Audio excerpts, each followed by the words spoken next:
আসসালামু আলাইকুম, সবাই কেমন আছেন? আলহামদুলিল্লাহ আমরা সবাই খুবই ভালো আছি।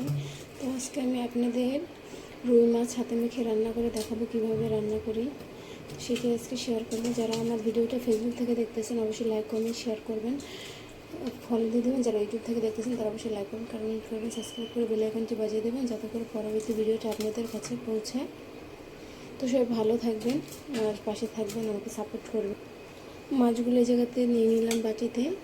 এই জায়গাতে হলুদের গুঁড়া, মরিচের গুঁড়া, স্বাদমতো লবণ আর একটু ধনিয়া গুঁড়া বা সব একসাথে ভালোভাবে মাখিয়ে নেব মাছের সাথে।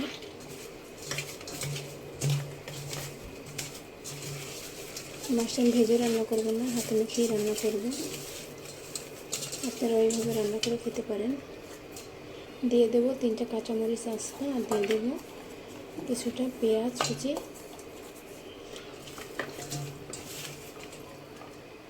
এরপর দিয়ে দিলাম বেগুন কুচি আর 2টা আলুকে দিচ্ছি।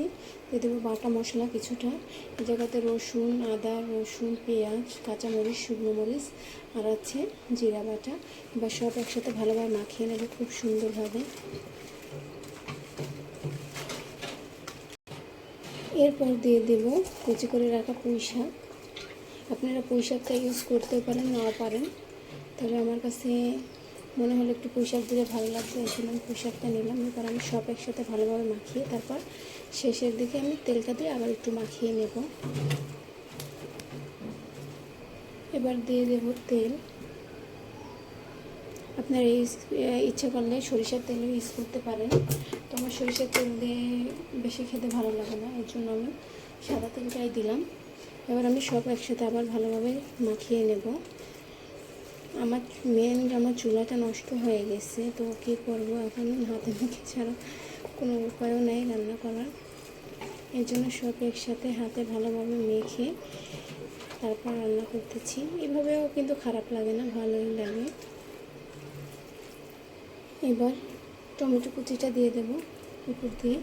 এবার আমি মশলাটা ভালোভাবে কষিয়ে তারপরে রান্না করব। মাছটা কিন্তু আমি খুব সুন্দরভাবে কষিয়ে নেব, কষিয়ে তারপর কিন্তু পানি দিয়ে দেব।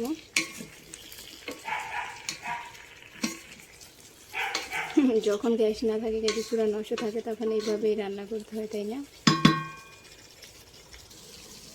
কষানোর সময় কিন্তু অনেকটাই পানি বের হয়েছে, তো আমি ভালোভাবে কষিয়ে তারপর কিন্তু পানি দিয়ে দেবো।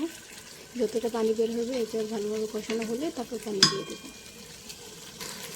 মাছটা কিন্তু ভালোভাবে কষিয়ে নিচ্ছি। এবার আমি পরিমাণ মতন ঝোলের পানিটা দিয়ে দেবো। পানিটা বেশি দেবো না, কারণ এমনিতেই কষানো কিন্তু হয়ে গেছে সুন্দরভাবে, আর এই পানিতেই সিদ্ধ হয়ে যাবে। একটু ঝোলে বলক উঠলে তারপরে জালটা বন্ধ করে দেবো। এবার আমি কিছু সময়ের জন্য ঢাকা দিয়ে দেবো। তো রান্না করা কিন্তু প্রায় হয়ে গেছে। এবার আমি ধনিয়া পাতা কুচি দিয়ে দেবো মাছের উপর দিয়ে।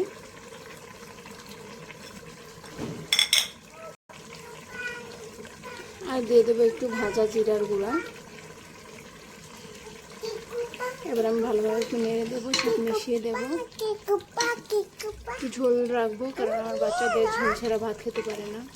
তো কিছু সময় জাল দিয়ে তারপর নামিয়ে নেবো। তো আমার হাতে মাখা রুই মাছের ঝোল কিন্তু হয়ে গেছে সবজি দিয়ে। তো সবাই ভালো থাকবেন, আমাদের দোয়া করুন। আজকে একটু বলতে আল্লাহ হাফেজ।